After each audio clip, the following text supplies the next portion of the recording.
Welcome, everybody. Lovely to see you all, and so many of you here. Could I ask you all to take a seat, because we are going to begin right now. So if you could grab your seats, that would be fantastic. And while you are grabbing your seats, I'd just like to say I'm Isabel Kumar. I'm absolutely delighted to be moderating and emceeing today. Let's begin with some fundamentals, because education is a fundamental right for children and young adults, particularly in situations of emergency. And what's really important is that children need to have agency in their futures and on their futures. And you know what's particularly special today is we've got young people and children with us today who are going to tell us about their experiences. And that is, as I say, critical for progress to take place. Now, a little housekeeping before we begin. Now, this is a blended event, and when I say blended, that means that we've got you here in the room with us, but also we've got people participating online. Now, for those participating online, if you can hear me, if you don't have a great internet connection, turn your camera off. What we'd like you to do is to rename. Now, rename in terms of your country and organization, put that name first, and then put your own name after that and your title. Keep yourself muted, that we all know after all our Zoom conversations. Now, this is in French and in English, and there is interpretation available. And the event is going to be recorded, so if you missed anything, if you want to hear it again, it is going to be available in the Education in Emergencies conference website. Now, in addition to the panel interventions, we're going to have a predetermined list of speakers who are going to intervene for short statements from the floor, and that's going to be in presence here, for you here, and also virtually. And I'm going to call you by your name when that is going to be taking place. Now, participants are invited to share their comments through the Slido platform. So if you haven't downloaded that, do get onto Slido now and do download that, because we really do want to hear your comments and questions. And there's something quite exciting. There's an artist present, and at the end there is going to be a representation from this artist, who is a cartoonist, which we will all discover together at the end of the day. Now, as I was saying, education is a fundamental right. There is absolutely no denying that, and it's a very basic need of children who are caught up in emergencies. It is crucial to give every child a better future that will let them develop to their full potential. Now, education equips children with skills. We all know that here. Skills that provide them with protection for the future. It restores a sense of normality in times which are so chaotic and can be quite frightening. Education helps children to be self-sufficient and have more influence on issues that affect them. That question of agency we were just talking about and I was just mentioning. Education is also one of the very best tools to invest in peace, in stability, and economic growth in their very own countries. So it seems like a no-brainer, doesn't it? But there is a big but here, because education is denied to millions of children and young people who are affected by conflict, war, insecurity, displacement, and also, of course, disasters.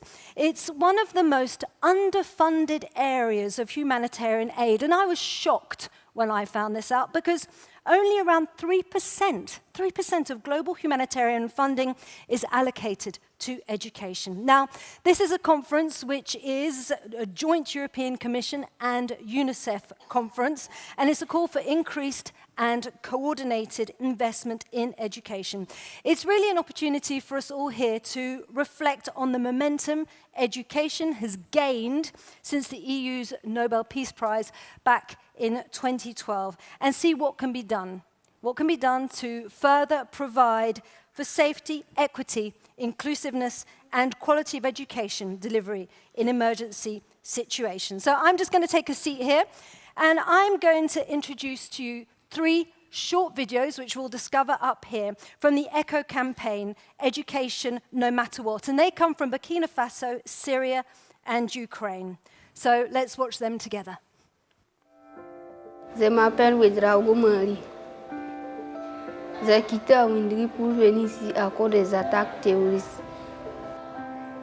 Au début, c'était pas facile, mais grâce à notre maîtresse, on a eu la maison.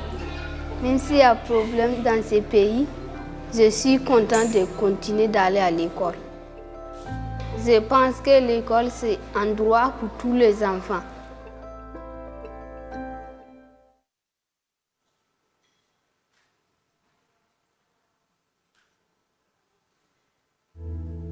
أنا اسمي حنان، عايشة بضيعة رشيدية. بالحرب أنا كنت أخاف كتير، زحنا على جب حمزة، بعدين استنينا لتحسنت الأمور ورجعني فتحت المدرسة. أنا بجي للمدرسة مشان أتعلم، مشان بعرف أقرأ، وبجي من البيت مشان أغير جو. أتمنى أنا ورفقاتي نكمل تعليمنا وما رح نوقف رغم كل الصعوبات.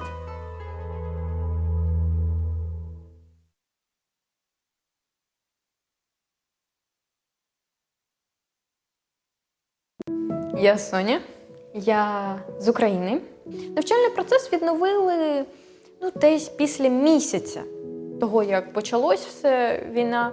Я приїхала до Ірпеня у травні. В перший же день, коли я приїхала, ми з батьками пішли до школи. Це було жахіття, я не впізнала її. Двігатися далі, ми повинні вчити щось нове, ми повинні дізнаватися, ми повинні кожну хвилину нашого життя. Сподіваюся, що все буде добре, що нашу школу відстроять.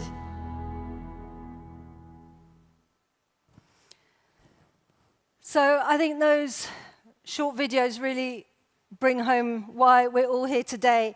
And Sonia, who you just saw there, is actually with us today, which is absolutely fantastic. Let me invite our speakers straight away. I'd like to invite to the stage Mr. Yanis Linacic, who is the European Commissioner for Crisis Management. I would also like to invite Karen Holzhoff, who is the Deputy Executive Director of UNICEF. Sonia, who needs no introduction, as we just saw her, and we're absolutely delighted that Omega from South Sudan, who is currently living in Uganda, is with us. And joining us online is Rania from Yemen.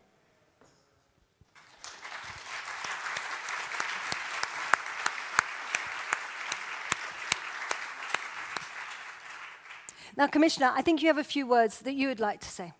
Thank you, Isabel. First of all, I would like to welcome you all present here, also those who are connected to us via internet, to this important event where we are to discuss a very important issue.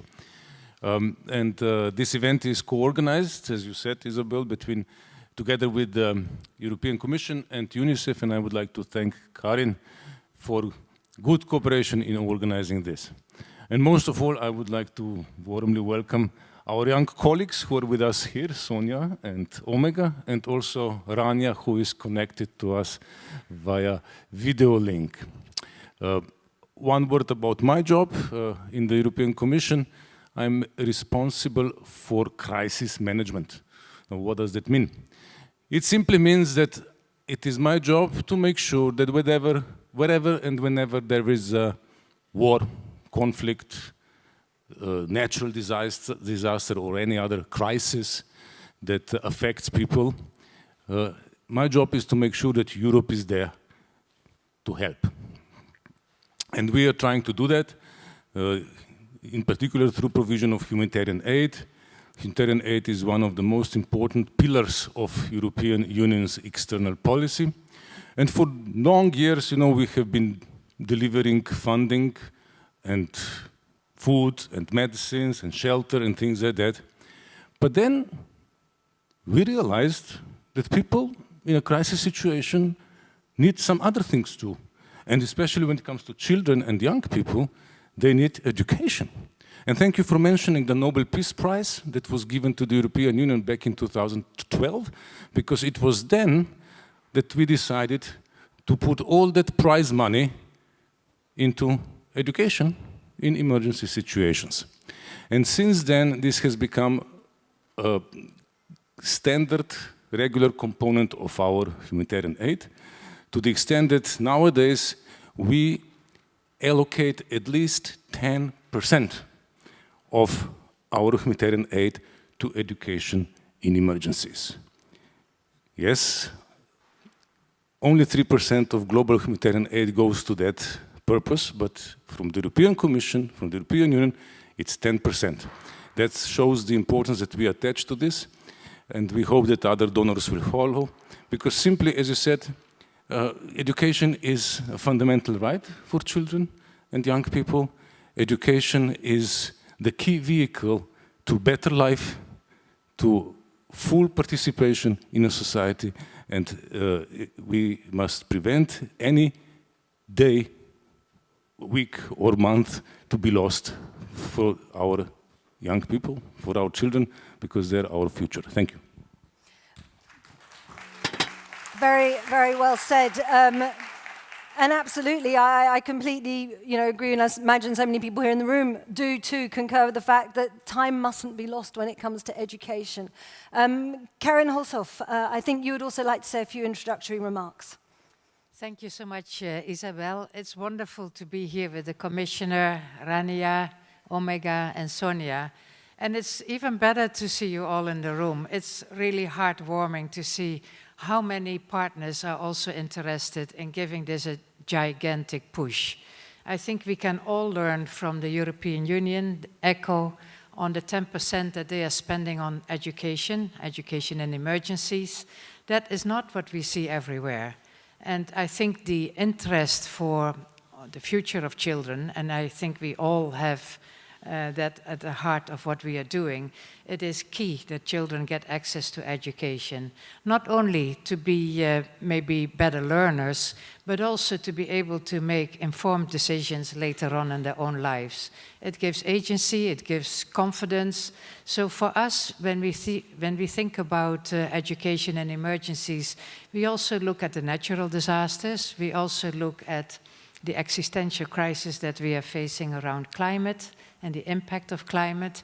And we also came just out of this dreadful long impact of the COVID pandemic, where so long, for so many children, the schools were closed. So for all of us, it is important that we invest in education. The EU is setting a fantastic example.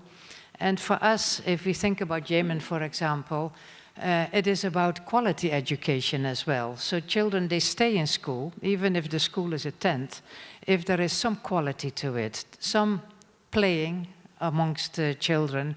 What we do in Yemen is also to give stipends to teachers. 33,000 teachers get stipends, so they continue to go to school, even if their salaries are not paid regularly on a monthly basis. Or Burkina Faso, where we help together with partners 700,000 children to continue to go to school, when we know that many schools are closed due to conflict. And we do that through radio programs. So we have to be very innovative and inventive to make sure that everyone can get access to education. After all, I think transforming children's lives is through education. Yes, they need the vaccines when they, for childhood disease, when they are born. But then from 5 to 15, at least, everyone should get access to education. I'm very happy that we get this event together. Thanks a lot, and I can't wait to hear from Sonia, Omega, and Rania. Thanks. Thank you very much, Karen, and you won't have to wait very long. It is absolutely incredible. This is such a high-profile event with very high-profile speakers, but, children are at the heart of all of this, and as Karen was saying, it's important that they have agency on their futures, and really they are the real stars today. So let me introduce to you again Sonia and Omega, and I'm going to begin with you, Sonia. First of all, how are you? I'm okay, thanks. All is wonderful. Fantastic. Yes. So please tell us a little bit about your experiences, how the war in your country, Ukraine, how it affected you, how it affected your education. Well, when the full-scale invasion by Russia began, I was in Irpin. On 24th February 2022, I woke up from the words, the war has begun. Our teachers wrote in messengers so that everyone would stay at home. On 25th February, my godfather called me and said that we were going to save a place. When we left Irpin, there was a terrible traffic jam, and at that time they started shooting near us. By the evening, I was in a small village near Moldova, absolutely without any conveniences, but it was a favorable situation compared to other people who stayed under fire.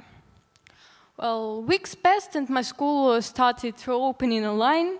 Teachers were patient and understanding, and when Irpin became freed in May and electricity gradually became to be supplied, I immediately returned. I with my parents went to school. I didn't recognize it. The building was charred and flooded with rain. No roof or windows. I even saw graves nearby. Well, weeks, time passed and my friends returned. And naturally, in September, when the school year began, we had only online education format. And in the autumn of 2022, Russia started shelling energy infrastructure of Ukraine, and all country was without electricity, and most of the population haven't got even heating. I learned my lessons under a flashlight, and because of that, soon I needed to wear my glasses.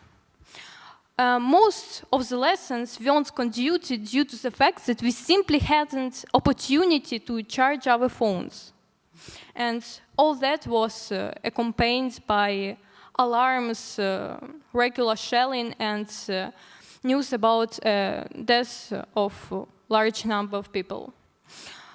Right now is spring, and my school is in the same site as it was after the occupation, and I with my friends would really like to go to school and have a chance for quality educations. And I sincerely hope it will happen soon. Thanks for your attention.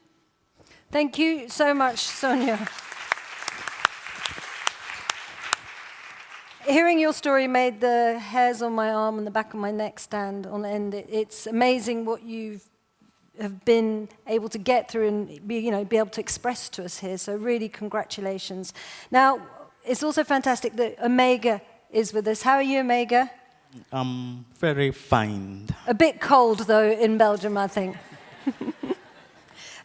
Listen, could you tell us a little bit about your story, Omega, the challenges that are faced by refugees, children and young adults when they're seeking an education? Okay, thank you so much, Isabel. Good afternoon, ladies and gentlemen. Once again, my name is Omega, a 19-year-old South Sudanese refugee from Uganda, based in Rhino Camp Refugee Settlement. So it's in Rhino Camp where World Vision operates with support from ECHO. And I'm joining high school this year, and my deep aspiration is to be a medical doctor. So being a refugee child since 2016, the very year I resumed school in the settlement, it wasn't really easy to carry on with education because of the numerous challenging experiences we have encountered in regards to accessing quality education. First of all, I had to adjust to the new reality of my life. In Uganda, the Ugandan curriculum was much different from that of the South Sudanese, and it was very hard to perform in class because we were not familiar with it.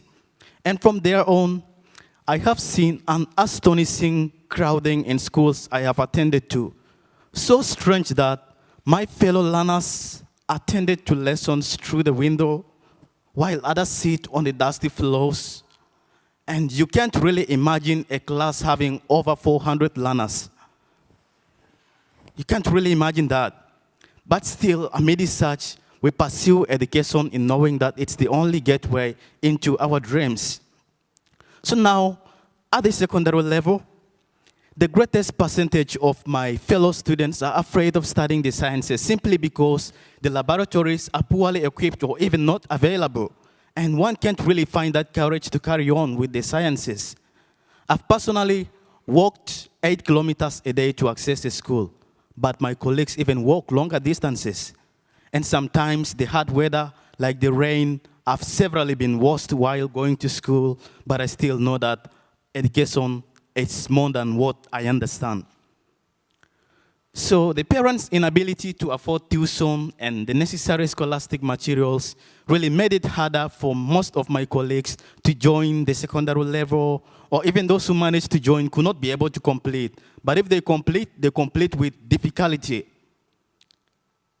And you find that like such situations have pushed a number of my colleagues, like they feel like it's not just an easy way. So a number of them like lost their courage and they're pushed into teenage pregnancies and even early marriages, especially the girls who are more vulnerable, and they hardly find a second chance to come again to school. So these are lively realities and matters of facts that I have encountered and my fellow colleagues from where I have been. And of course, all these have been the oppositional forces towards the relative motion of education and emergency. And with this light background, it's really my humble appeal to all donors to consider investing more in education so as to address the existing gaps so that we may explore and exploit our potentials and trample under feet all limiting factors in regards to education. Thank you for listening.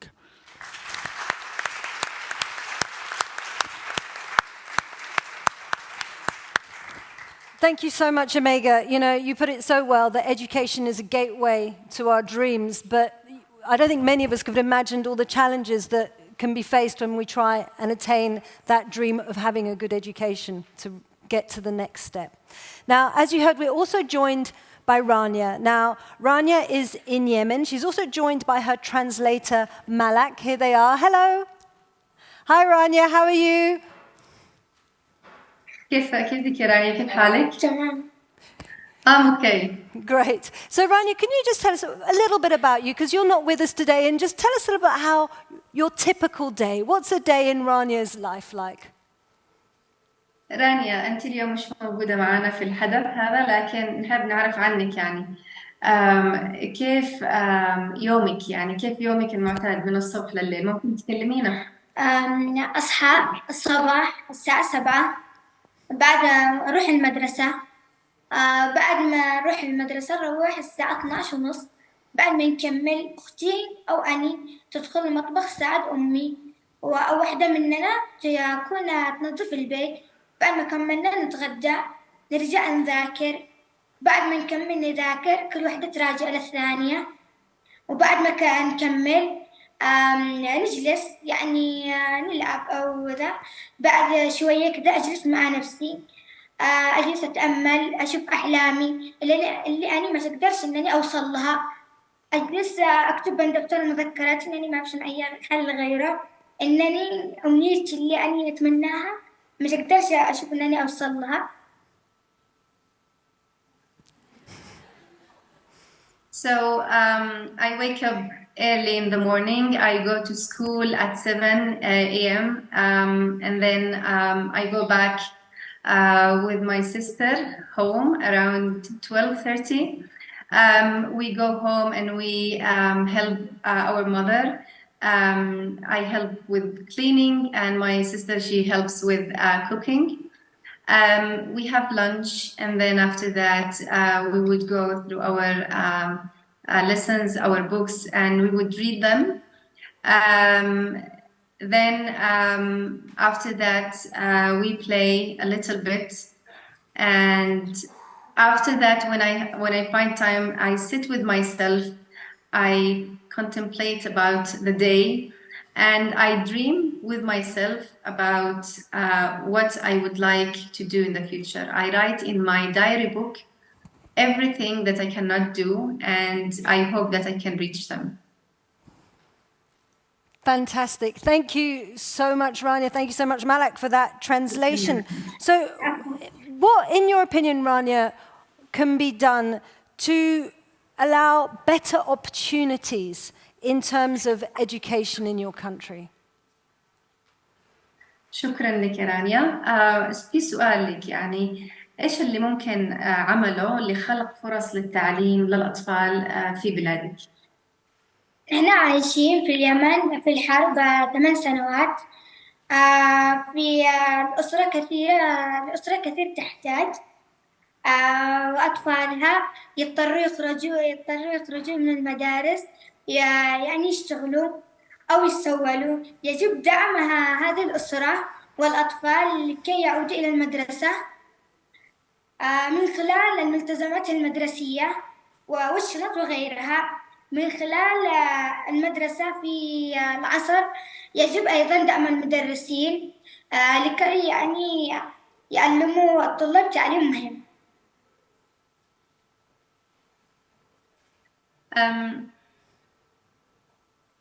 Can you hear us?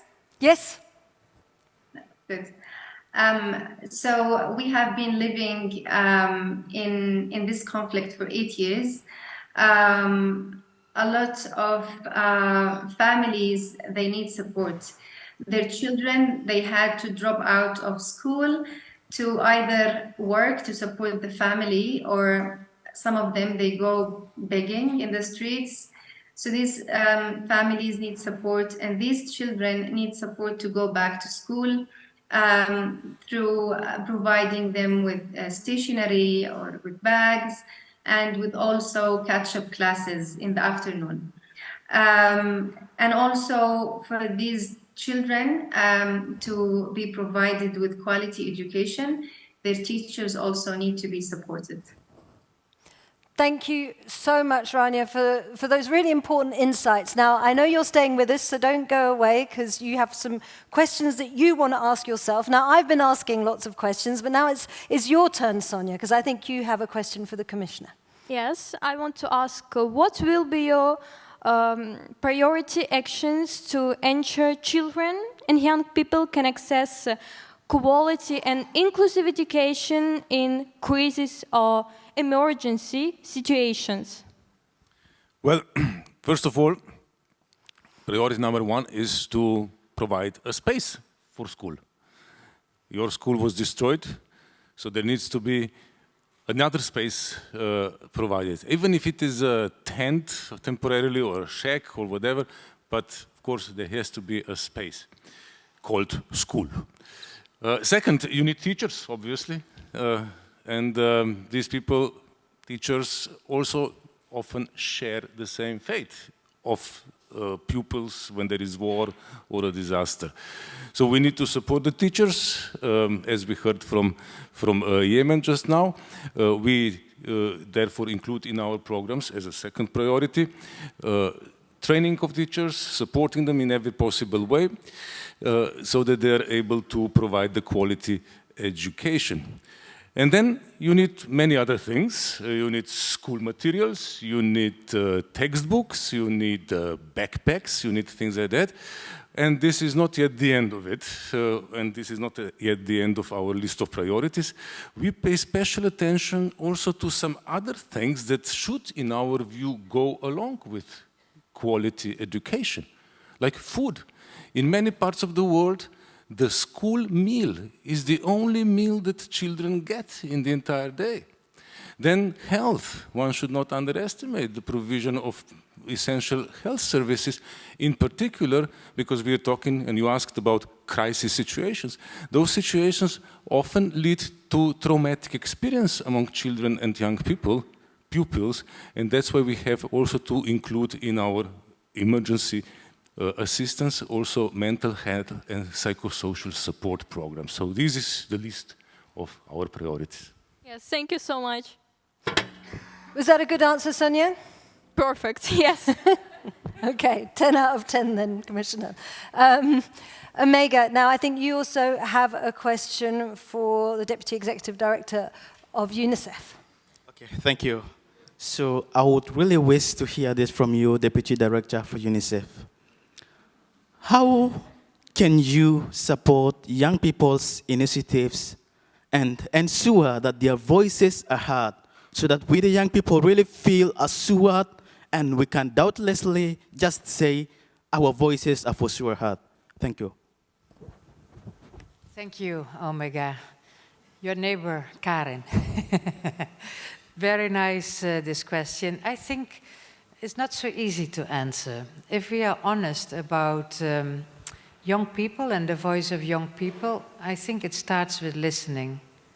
I need to listen better, and with me, all my colleagues need to learn to listen better. And listening is not just looking at you and wondering what you are thinking, but really listening, what ideas are you putting on the table? And then I think we also need to learn, and we've come a long way, that as UNICEF or any other organization, that we don't talk for you, neither with you, but that we give you the space to share your ideas with your words and your reality. We've come a long way, but I still think that we can do better. At the end of the day, you are the ones that, as you described, your very complicated way you got into school again. And I understood from you, Omega, that you also changed schools and you also have a long way to walk to get to school. So there are many different ways to distract from it, from education, and you have that perseverance. So for that is really very important to understand what you're saying, because only then we can make sure that if we invest in education, that we do it there where young people are living, so that you can avoid that long trek. And I imagine that it's for girls also. I hope you walk in groups and that you don't walk alone to school. I think it's very important to give the space. We listen, and then we have to commit to the action that should follow. Thank you for the question, Omega. Yeah, thank you, Omega. That was a really fantastic question and a very honest answer. Now, Rania, I think you have a question for both Commissioner Lenarčič and also Karen Hulshoff. Over to you. الآن رانيا يعطوك المنصة إنك تتكلمي. بالتأكيد عندك سؤال إنه تسأليه وتوجهيه للموجودين الحاضرين. تفضلي. إيش السؤال؟ ما رسالتكم للأطفال في بلاد الصراع؟ What would be your message for the children living in crisis situations? Commissioner, let's begin with you. Well, thank you, Rania, for this question. My message would be very simple. You are not alone. We will try to help you. To all children and young people that find themselves in crisis situations, that would be my message. We are there. We will be there to help you. Yes, often we struggle because the needs are always bigger than the resources available, but what we can promise to you all is we'll try our best to ensure that you have access to quality education. Because education is important, school is important, and I would also encourage you all that even the crisis situations, which I understand represent a great difficulty for each one of children and young people, you don't give up. Even if you go to a cold place because there is no heating due to war, or that you have to walk long kilometers, you find yourself in a new environment, different languages spoken. We know all this kind of situation, but it's important for you, don't give up, pursue your dreams. The education will help get you where you want to go.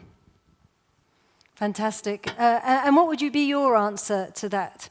Your message to children in crisis situations, Karen Hulshoff? Yeah, Rania, I think it's the question of all times. Thank you for waving. I don't know if you see me, but I'm happy that we are connected.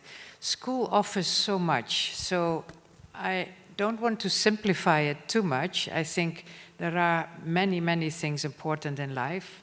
Human rights, child rights, but the one thing that makes the real difference for you and Omega, Sonia, you represent hundreds of millions of children, in fact, young people.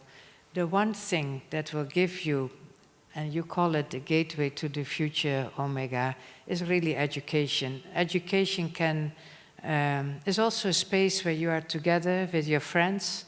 It's also a space where you learn to be confident. It's a space where you learn to stand up and speak in your classroom. So it's a big difference if you have had the opportunity to go to school or you haven't. If you have had that opportunity, you won't be cheated so easily. If you bring your produce later to the market or you have to negotiate, you are just more confident that you can do that negotiation. So that education really helps you, your family, your peers, your friends, to be ready for whatever comes next. And I really hope that all of you can do your secondary education And who knows, if we stand all next to you, that you can also have an easier transition, either to become a doctor, as you would like to be, or you can also have a choice. You have more choices when you have education. So that's important to know as well. We all have skills. And if we can employ them to where we feel best about, that is really important for your own future. Thank you for the question, Rania. And thank you. This was an absolutely fabulous opening session. I think we learned so much. Your voices are so important. As Karen Holshoff was saying, it is absolutely essential. Now, please give everybody here a very big, warm round of applause, but particularly Omega, Sonia, and Rania. Now, while I let you leave the stage, I'm going to introduce what is going to be happening next. We have another panel discussion, and we heard about commitment, didn't we? Well, this is about delivering on those commitments to education for all crisis-affected children, and particularly with a focus on girls, children and young adults with disabilities, those who've been forcibly displaced, refugees, or stateless populations. What needs to be done to offer a comprehensive response to children's needs? And as was called for in last year's Transforming Education Summit, how do we adjust our education system so they're able to prevent and prepare to respond and recover from crises? So a lot to discuss. Please do join me in welcoming Inga Ashing, who is the Chief Executive Officer of Save the Children, who's going to join us on the stage. Jori Hovelny, who is a member of the European Parliament. Fatoumata Hedera, who is the Director for Sahel at Plan International. Ashfan Khan, who is the Regional Director for Europe and Central Asia at UNICEF. So do join me in giving them a big round of applause.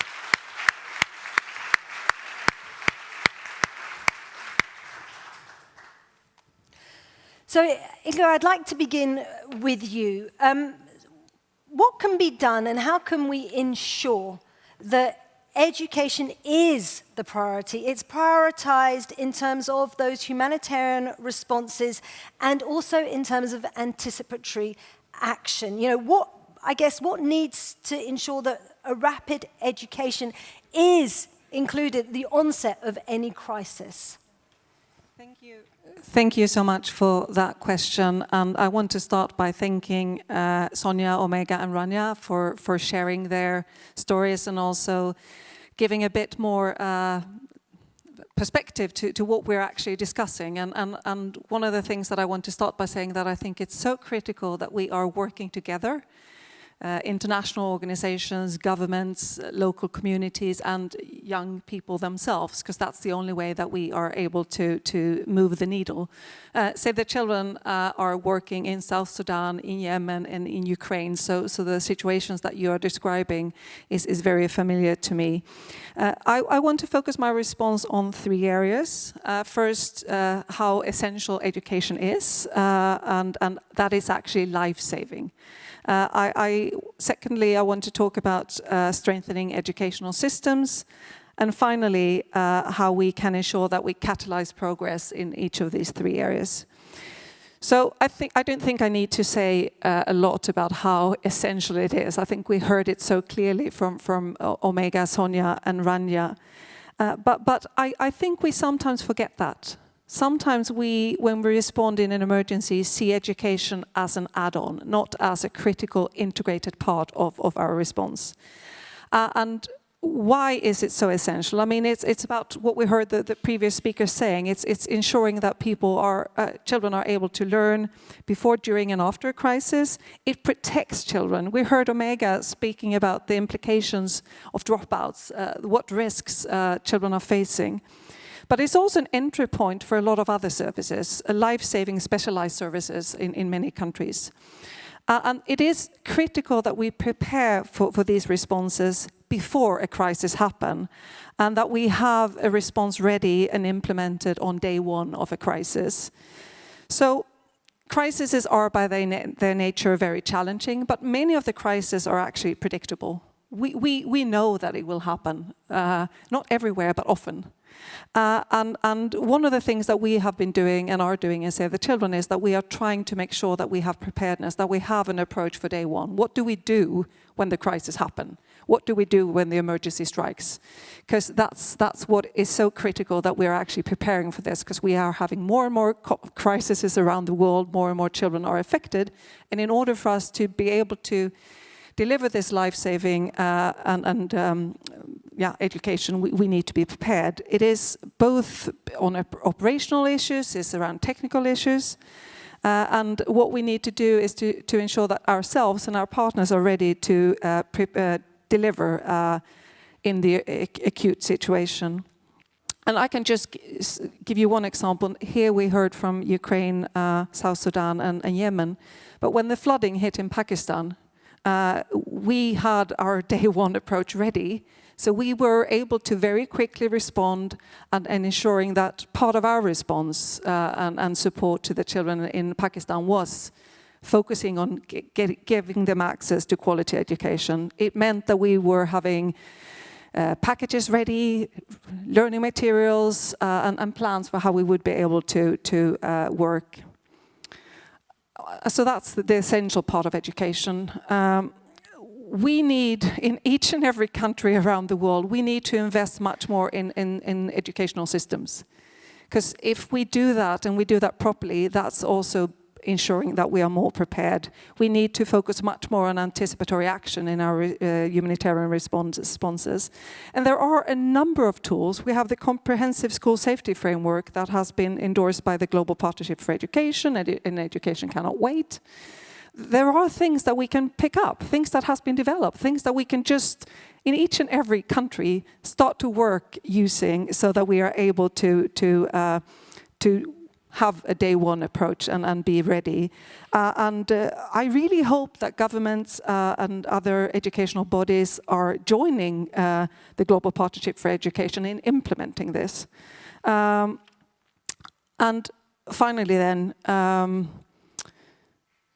when I meet children, and I meet a lot of children, when I ask them what is really critical in their lives, education is always on top 3. It's often the first thing that they say. Safety, security, and education. And that is regardless of if it is in an emergency or not. So we need to make sure that we are doing this that we have that priority ourselves. And you said yourself in your opening that when we look at the humanitarian funding, education only has 3% of that funding, and that's not good enough. That's when we should really take inspiration from the leadership that the European Union are providing with the 10%. And I would argue that maybe 10% could be even more, but that is a start. And we also need the European Commission to renew its commitment to education cannot wait. Education is only 3%, but we are investing even less in anticipatory action, despite the fact that most of these emergencies, most of the shocks that we are seeing and that are driving humanitarian need are somewhat predictable. So we can be able to plan in advance. So I think financing is one of the greatest barriers to protecting children's right to education in a crisis. Lack of pre-planning, lack of actually ensuring that we are ready when it hits. So we need more donors to step up and fund these responses. And we need all actors to stand together and ensure that we are focusing on this. And children's right to education has to be a priority for all of us. Thank you. Thank you so much, Inga, and so well put. And I think it's interesting that we think how much our children may moan about education, but when it's removed, how absolutely vital it is and how much they need it and how much they miss it. One thing that struck me is, when we talk about these children and young adults who are in these crisis situations, they are immediately marginalized. But what about the marginalized communities already within this situation? What happens to them? And so, Yogi, I have a question for you in terms of this. And I'd like to know what global action needs to take place to provide a comprehensive, whole child response, particularly when it comes to the most marginalized communities? Many thanks receiving me, and many thanks to receiving my institution. I'm a member of the European Parliament, but we have 751 I think so at the moment. That's the reason that I am here. I have the special rapporteur for education in the Parliament. Yeah, maybe it's a good argument that I am here. Yeah, you know, we are facing with huge challenges. It was underlined different way. And I have to tell you, and to the audience, the partners, friends, and so on, I think it doesn't exist any kind of global solution. And this is very controversial, if we are to be honest with each other, and why not? Of course, we have to be honest. Yeah, that's, of course, this is very controversial. That's all the time.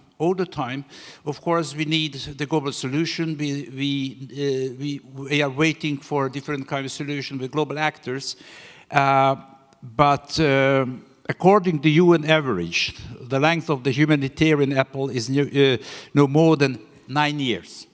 9 years. And the average time that the people are displaced is 17 years. And here is about 50 million children, settings as today. It practically means that the children are spending in the humanitarian settings, yeah, all time they needed their basic education. And this reason, you know, it's, for example, it's a global thing, you know, the yearly basis for protected crisis, it's simple, make very, very difficult the financing of this kind of projects like education. Education, we know it, thanks God, for everybody, it's a long-term investment, 5 to 10 years. Yeah, and if you are the yearly budget, everybody knows it here, yeah? That is make almost impossible to effective global action. And here, it's the planning, it's absolutely needed minimum for 4 to 8 years. And if we really, the figures, that's the reason that I collected with help with my colleagues. You know, at the moment we have 132 crises in the world, yeah? 173 countries. Yeah, this is the dates from Mr. Lenarčič. And of course, here the European institutions, especially DG ECHO, they have a huge work, have a fantastic work. And really, that's what they are doing, yeah? But this is not only the issue of the DG ECHO here in Brussels. It's not only the issue of the DG IMPA or NIR and never know. Yeah, the problem is there, how do you connect it? The different kind of project, long-term and short-term each other. The problem is there that we do a lot of things. For example, in Uganda, the border to South Sudan, I have the opportunity to be there in Adjumani, in the region of Adjumani. If you don't do it every day something consistently, you are facing with the lost generations. It's not only marginalized, as you mentioned rightly, of course. This is lost generation.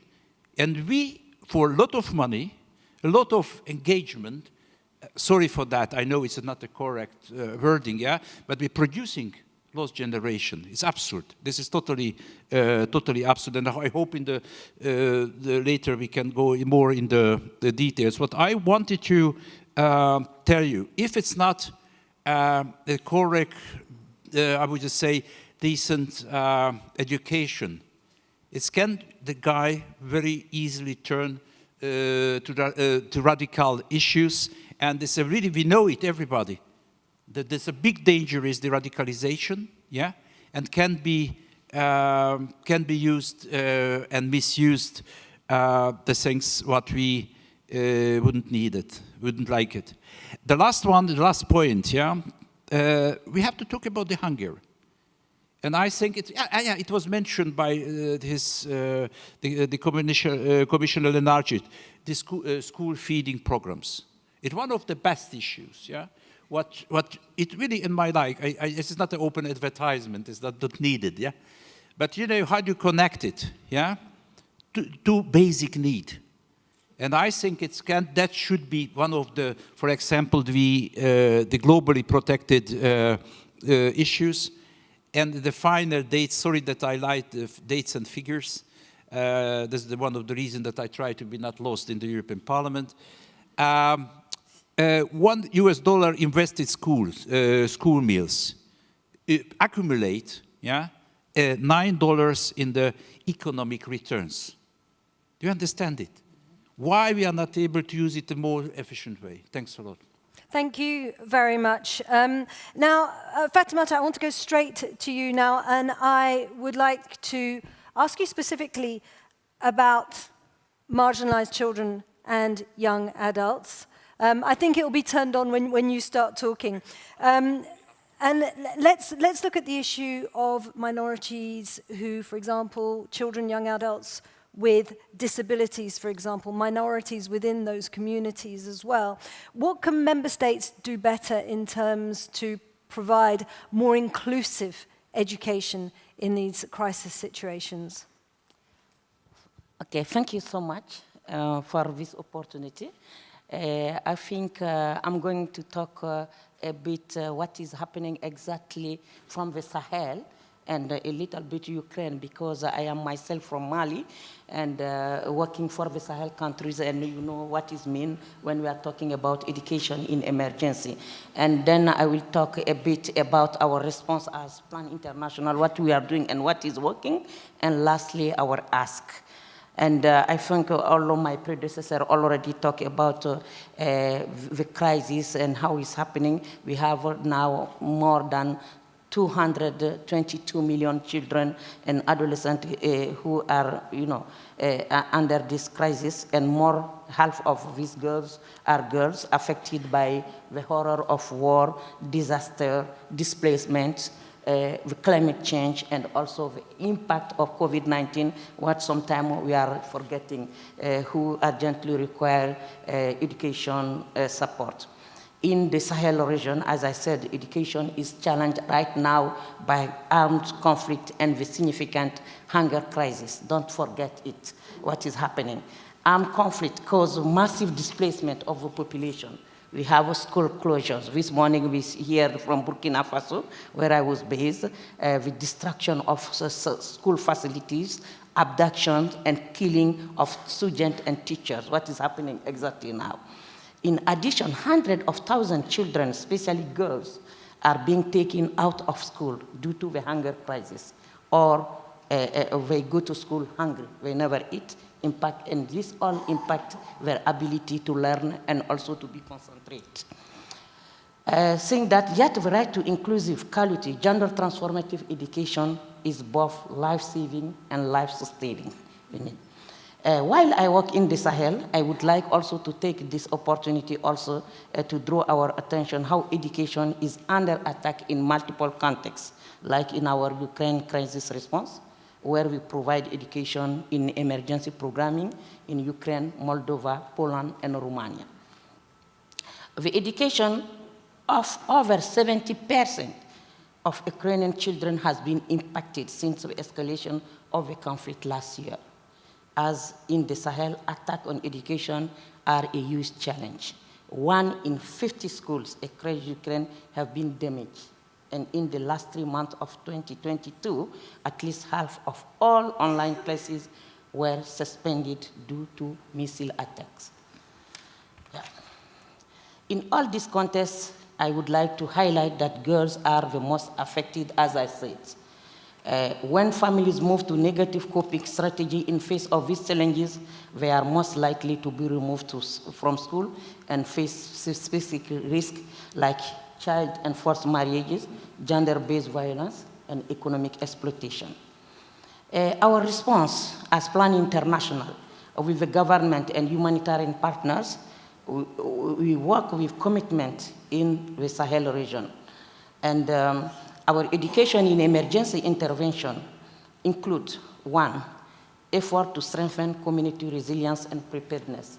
This is very important to ensure children are safe on their way in school, and also from school. This is important. Focus on the most vulnerable, as we said. We needed to take the most vulnerable, like disabilities and others. And we are having a program, what we call a speed school approach, what we are implementing in multi-country context across the Sahel. And in total, more than 4,300 speed schools were open, and 79% of the learners have transferred into primary school. This is a great job. Yeah. A third, focus on early child education. We provide also immediate life-saving support for children from conception to 8 years old. And fourth, support to parents. This is very important in this context. Plan International Parenting Under Pressure program aim to help parents and caregivers of children from 0 to 8 years old with skills and knowledge to support their children's development and well-being.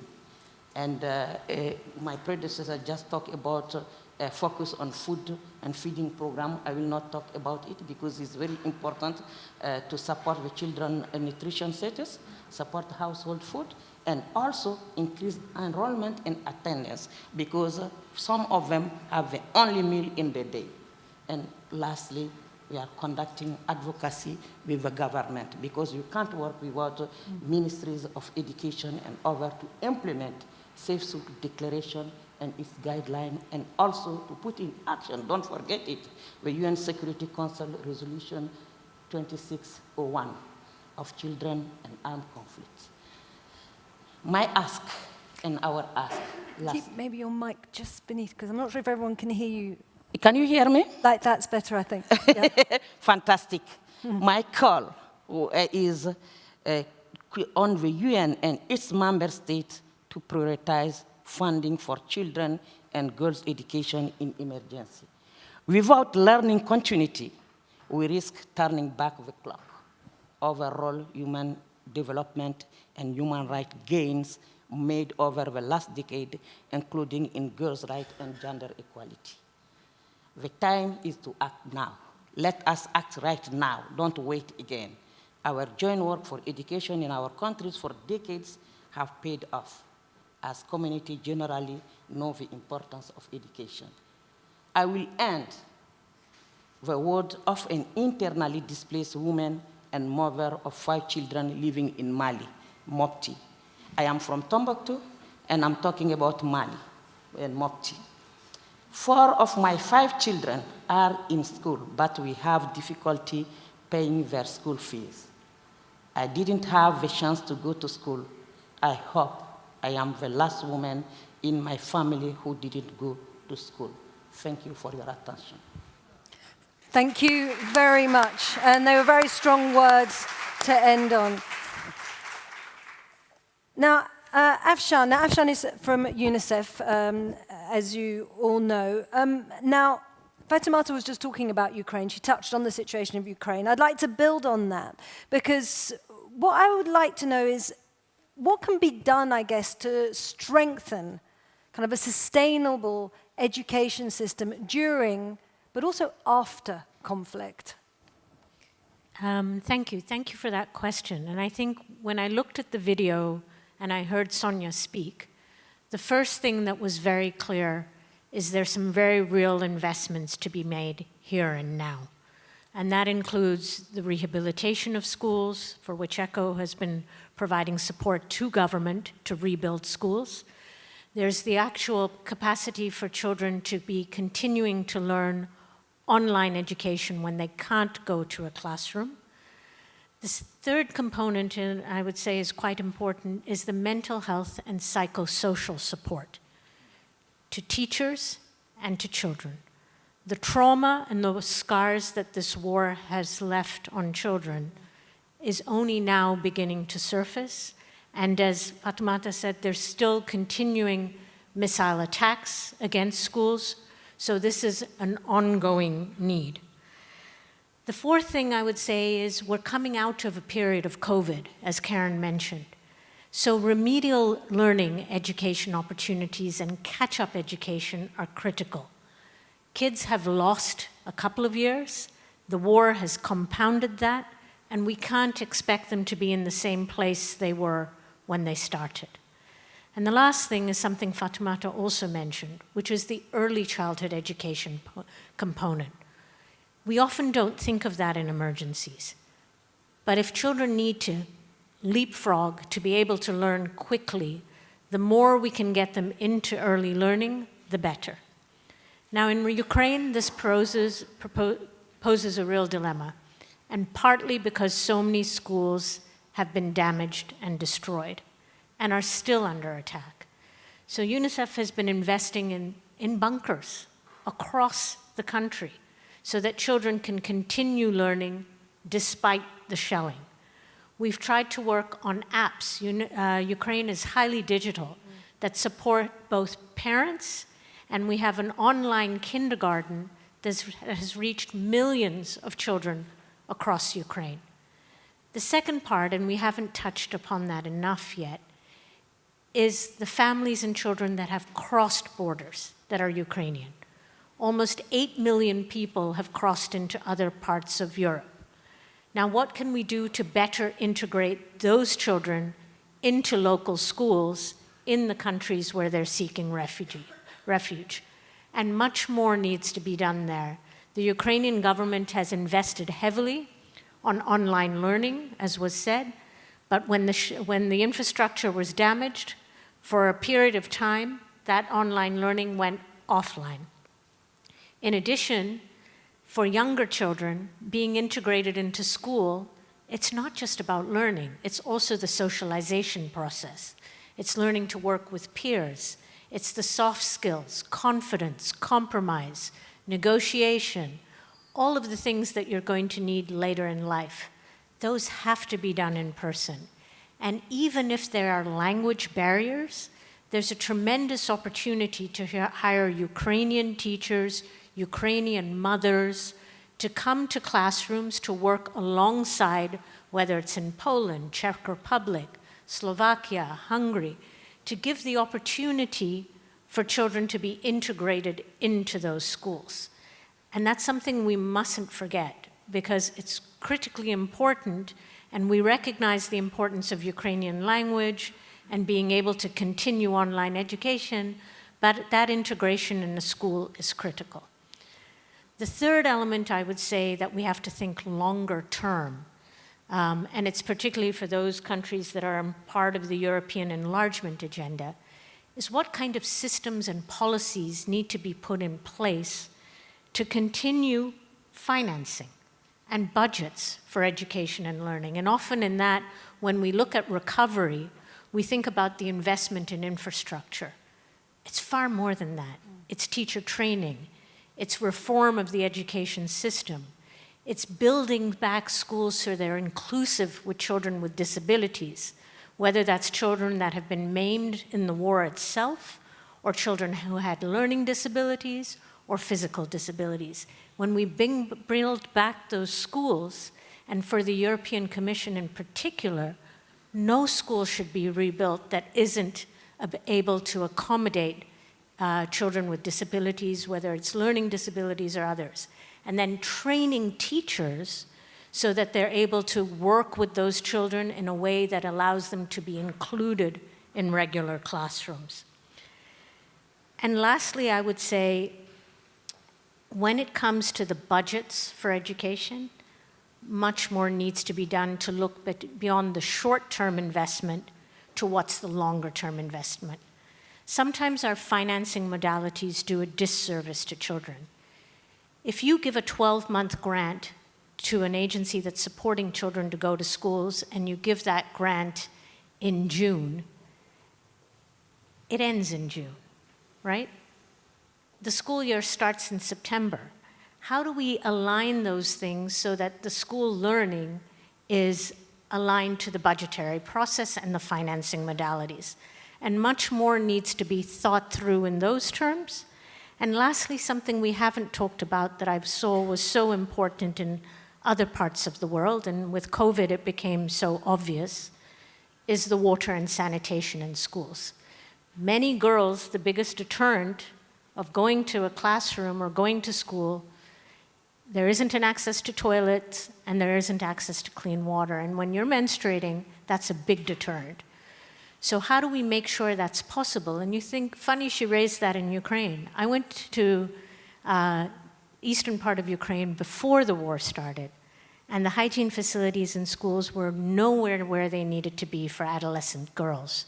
So I hope we continue to invest in that area. I think we need to recognize the gender dimensions of what are deterrents for participation of girls in school, and make sure those are addressed in a systematic way in budget, planning, rebuilding, and recovery. Thank you so much. And that gender dimension really came through in all your responses. Now, I'm going to quickly move on, and do stay here, but you have downloaded the Slido tool. We're interested in where you place the emphasis in terms of some of the things we've been discussing. So if you get onto your Slido tool, I've got a quick question. So education in emergencies should be a priority sector in all humanitarian crises, primarily because, and I'm going to give you 3 options. It is a fundamental right and basic need for children caught up in humanitarian emergencies, and that is number 1. It is one of the best tools for investing in peace, stability, and economic growth. That is 2. And 3, it prevents children from facing severe protection issues, such as early marriage, recruitment in armed groups, or forced labor. So if you could just pick one, and I imagine most of you want to pick all 3, but if you could just pick one, and that allows us to really see where you see those priorities. Now, I'm going to move straight on because time is not of the essence, unfortunately, and we are going to have interventions from the floor. And I know that Dean Brooks is with us, who is the director of the Interagency Network for Education in Emergencies. Now, I think you'll be handed a microphone, and you only have 2 minutes to give your intervention, but we'd love to hear your thoughts. Thank you. Thank you very much. Very happy to be here today to talk about INEE briefly. Interagency Network for Education in Emergencies was founded in 2000. A handful of members is now over 20,000 members, and I hope many of you are members. INEE, one of its foundational tools is the minimum standards for education. Those minimum standards were first launched in 2004, right before the tsunami. They provide the guidelines and principles for everything that you've been talking about today, and many of your organizations contributed to those. In 2010, they were revised, and again, got better, got stronger because of all of the inputs of those of you here today. And members around the world, thousands of INEE members have contributed. And I'm happy to share with you today that in 2023, they are being updated to really capture all the developments in our sector. In 2010, we didn't have Education Cannot Wait, now we do. So it's going to capture a lot of the information there. But really, just when you think about INEE, it's the professional network for our sector. So all of the challenges we've been talking about today, that's where you go to discuss, to develop resources to work together.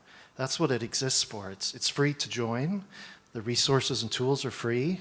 They're developed by our members, and you should use them, and they should inform your policy, your practice, and it's really there for you. So I would encourage all of you to consider joining INEE if you have not, and you can definitely talk to me if you would like some more information about it.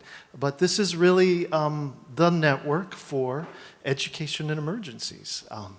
And just like every sector, we need this professional type of network. If you look at child protection, you have the Alliance for Child Protection. We work closely with them. If we're looking at nutrition, there's an alliance for that. And that's really what we are. And yeah, so thank you. Well, thank I think you my 2 minutes are up. I think they are up, yeah. but thank you very much. So free education tools are available. Thank you very much for bringing that to light. Now, we have 3 online interventions now, and Annelies Kleisens, who is the Director of International Programs at War Child, is with us. The floor is yours, Annelies. Although your microphone is not on. I did unmute. Hopefully you can hear me now. It's a classic. Thank you. I'd like to pick up on a point that Commissioner Lalarchit, as well as our panelists from UNICEF, pointed upon, and it's the importance of mental health and psychosocial support. And I'd like to tell you why it's so important and how we think you should go about it. So there are crucial links between education in emergencies and mental health and psychosocial support. And these links we happily also see in the ECHO policy on education in emergencies, as well as in practice. So the link is actually two-directional. Our own research has shown a clear correlation between access to education and children's well-being. And on the other hand, mental well-being is a prerequisite for children to learn and to develop well.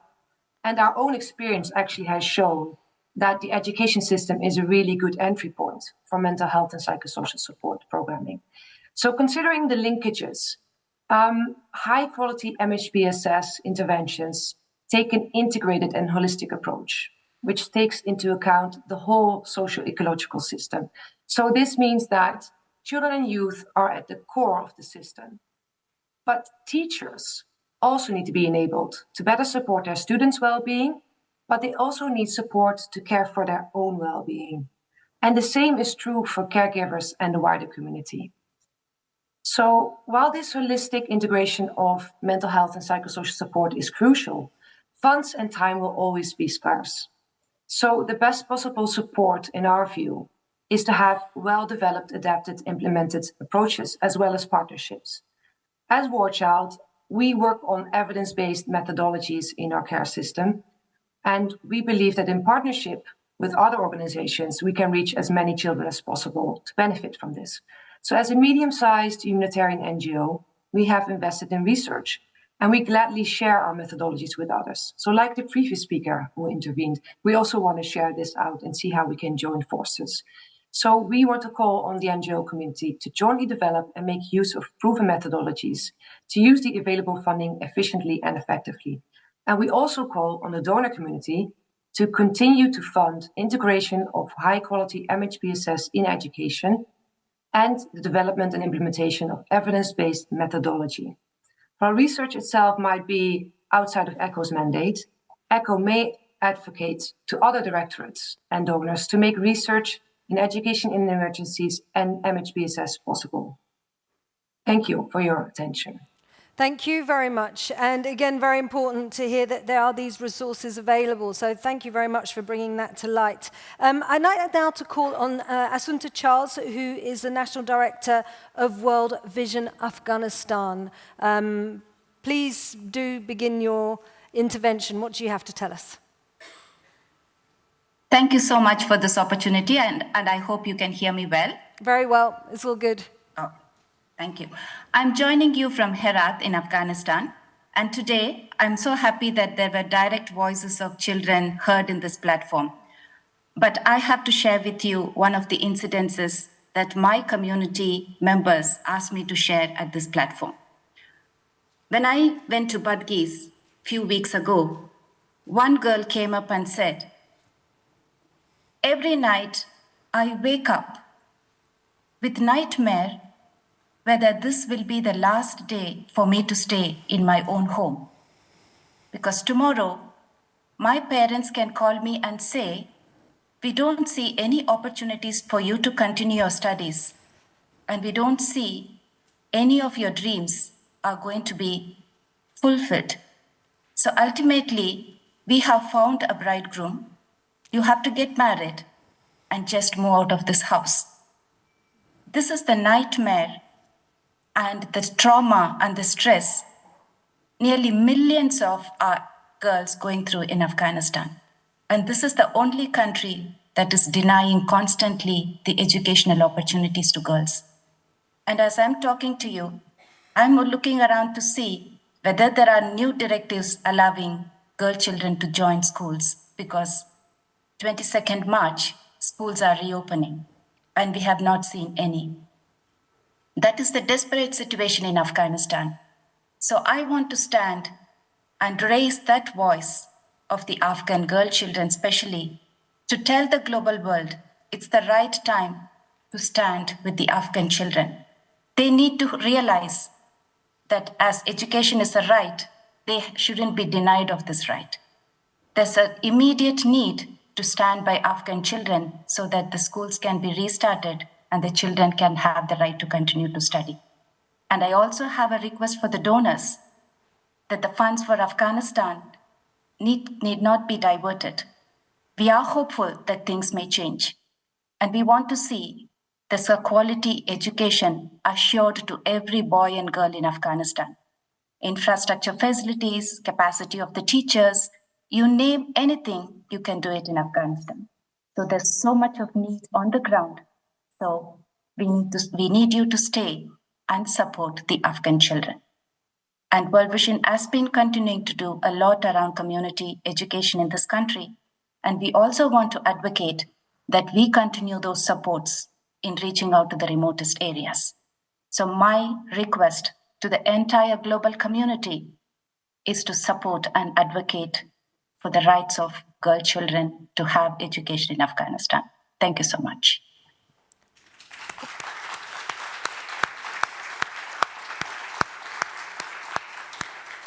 Thank you so much, Assunta, and that is a very important message, and as you describe it so rightly, a very desperate situation. I'd like now to hear from Marcia Kolukwon, who is the Director of Education, Gender-Based Violence and Harmful Practices and Child Protection, coming from Canada. Thank you. And thank you for this opportunity to share some of the lessons that we have learned and are continuing to learn. In 2018, associated with the G7 Charlevoix Declaration, more than $4 billion was raised for quality education for girls, adolescent girls, and women, with a focus on EIE. The Charlevoix Declaration emphasized and encouraged the deepening of gender-responsive programming and a focus on addressing the multi-sectoral barriers that prevent girls from accessing and completing quality education. We've seen the value of focusing on gender-responsive curricula, teacher training to remove discriminatory practices, upgrading school facilities to ensure that they're safe and welcoming for adolescent girls, and addressing school-related sexual and gender-based violence and harmful practices, including child early and forced marriage, as has been raised a few times just now. We have a Together for Learning campaign that's building on these lessons to promote quality, inclusive education for refugee, displaced, and host community children and youth by encouraging localized approaches and ensuring that the voices and views of youth are heard. Not just listened to, but heard. In collaboration with civil society partners, we've created a Refugee Education Council that's made up largely of young people who are refugees and displaced persons themselves. And they're informing our efforts and global efforts around programming and policies. And we're also investing in programming that directly supports refugee and IDP-led organizations. So in closing, I think that we can all agree that strengthened partnerships with local communities, with local organizations, and with youth is essential in our efforts to address education and emergencies. There's hundreds of lessons that we continue to learn, and we are grateful for an opportunity to share and to hear. I've taken down lots of notes from the points so far and lots of lessons, and thank you for sharing your lessons and best practices and pleas and the situations that you're all facing. Merci. Thank you so much, Marcia. And as Marcia mentioned, this is an incredible kind of learning space because there are so many different experiences and we can really learn from what everybody has understood in terms of the complex challenges that we face. But there is so much clarity here amongst our speakers that it is extremely productive. Now, it's time for a coffee break to have a little think about what has been said. But there is stuff to do during the coffee break too, thanks to Save the Children, because you're going to have the opportunity of a one-on-one online conversation with a teacher who's currently working in an emergency setting. So that is extremely valuable because we've been hearing how important and integral teachers are. And that chat, as I was saying, is facilitated by Save the Children. And there will be teachers from Uganda, Mozambique, and Mauritania. So you can join them in the Teachers Chat Cafe, and that is in room 3, 4, or 5. So come with your questions and learn, and let's continue to learn, and then we're going to meet back here at 4 p.m. So I'm looking forward to meeting you all, and again, in just under half an hour.